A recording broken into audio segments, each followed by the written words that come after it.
दोस्तों, आज हम जिस भौतिक घटना को सुनने वाले हैं वो काले जादू से जुड़ी एक खौफनाक घटना है जिसने एक आदमी की जिंदगी पूरी तरह से बदल दी थी। लेकिन कैसे, ये हम आगे की वीडियो में जानेंगे। तो चलिए बिना किसी देरी के इस डरावने घटना को अनिल के पॉइंट ऑफ व्यू से सुनते हैं, जिसके चाचा के साथ ये घटना वास्तव में घटा था।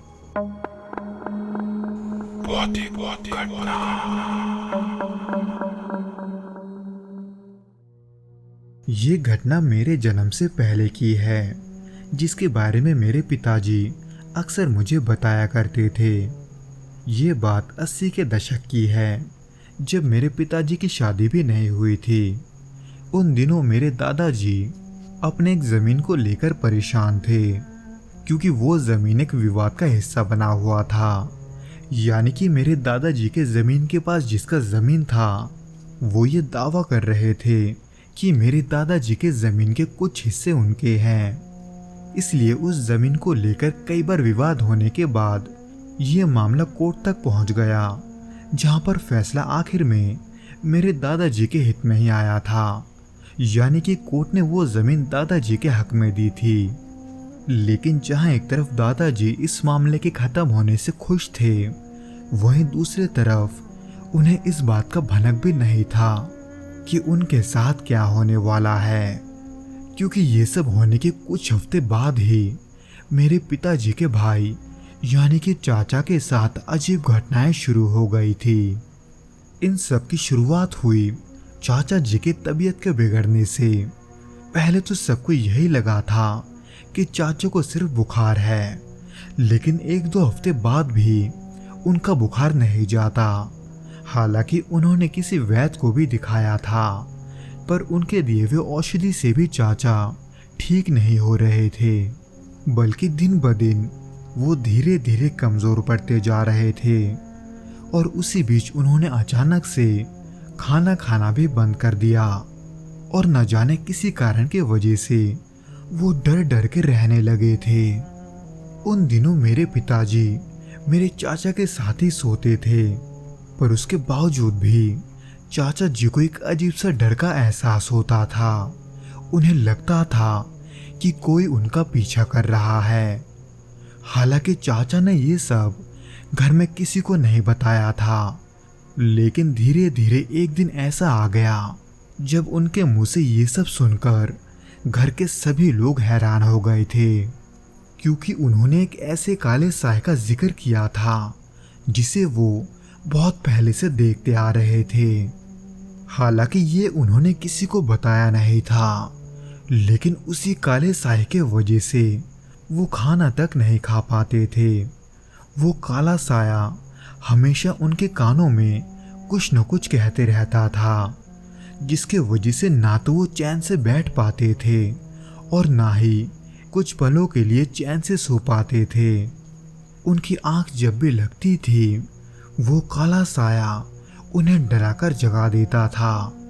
हालांकि उस समय मेरे पिताजी भी उनके साथ होते थे, पर फिर भी वो काला साया सिर्फ उन्हें ही दिखाई देता था।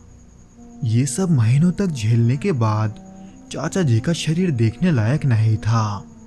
मेरे पिताजी ये कहते थे कि खाने की कमी के वजह से चाचा इतने कमज़ोर हो गए थे कि उनके लिए बिना किसी के सहारे चलना भी मुश्किल हो गया था। उनको देखकर ऐसा लगता था जैसे उन्हें कोई बीमारी है।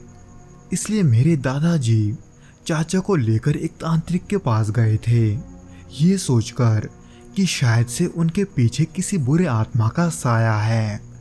लेकिन जब वो तांत्रिक उस साए को दूर करने की कोशिश कर रहा था, तभी उनके रस्म के बीच एक रुकावट आ गया, जिसे देखकर वो तांत्रिक ये समझ चुके थे कि ये मामला कुछ और ही है।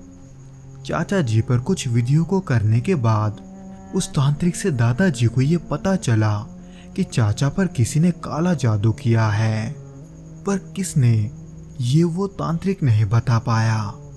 उन्होंने सिर्फ कुछ रस्में करके चाचा जी को कुछ तावीज़ दिए ताकि वो साया फिर से उनके करीब ना आ सके। पर बदकिस्मती से इसके कुछ दिनों के बाद ही चाचा को वो काला साया फिर से सताने लगा था। अक्सर रात के समय चाचा को ये महसूस होता था कि उनके छाती पर कोई बैठा हुआ है। इसके वजह से उन्हें घुटन भी महसूस होता था और न जाने क्यों उन्हें गले के उस जगह पर जलन महसूस होता था जहां तावीज बंधे होते थे। इसीलिए इन सभी घटनाओं को दोबारा महसूस करने के बाद दादाजी फिर से उन्हें उसी तांत्रिक के पास ले गए, जिनको सभी घटनाओं के बारे में बताने के बाद दादाजी को यह पता चला कि जो तावीज चाचा जी के गले में है वो उनके रक्षा के लिए है। इसलिए तावीज को उनके गले से हटाने के लिए वो साया ये सब कर रहा था, जिसके वजह से उस तांत्रिक ने यह सख्त आदेश भी दिया था कि चाहे कुछ भी हो जाए उस तावीज को गले से नहीं निकालना। यानी कि जो साया चाचा जी का पीछा कर रहा था वो अब भी उनके पीछे था, पर उसको रोकना कैसे है बदकिस्मती से उस तांत्रिक को यह नहीं पता था, क्योंकि चाचा के हालात को देखकर वो तांत्रिक ये समझ गया था कि जिस किसी ने भी उन पर काला जादू किया है उसने चाचा का कोई पर्सनल सामान लेकर उसे कहीं दफना कर रखा है। इसलिए जब तक वो मिल नहीं जाता तब तक वो काला जादू पे नहीं टूट सकता।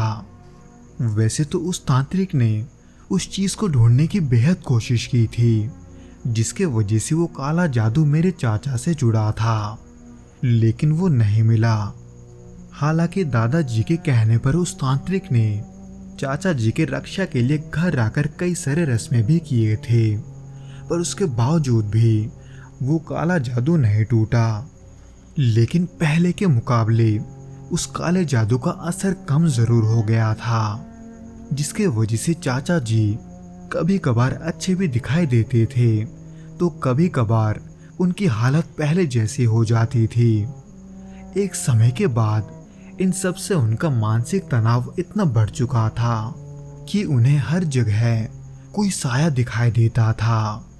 ये बड़े ही दुख की बात है, लेकिन मेरे चाचा जी ने लगभग अपनी पूरी जिंदगी इसी डर में गुजार दिया। हालांकि मेरे चाचा जी अब इस दुनिया में नहीं हैं, उनका देहांत 2005 में हो गया था, लेकिन इसका कारण काला जादू था या कुछ और, इसको लेकर आज भी हमारे घर में बातें होती है।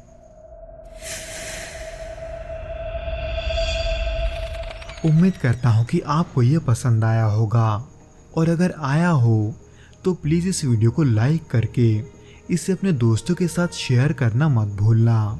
उसके साथ ही साथ इस चैनल को सब्सक्राइब करके नोटिफिकेशन बेल को भी दबा देना, ताकि हमारे आने वाले वीडियोस आप तक जल्द से जल्द पहुंच सके।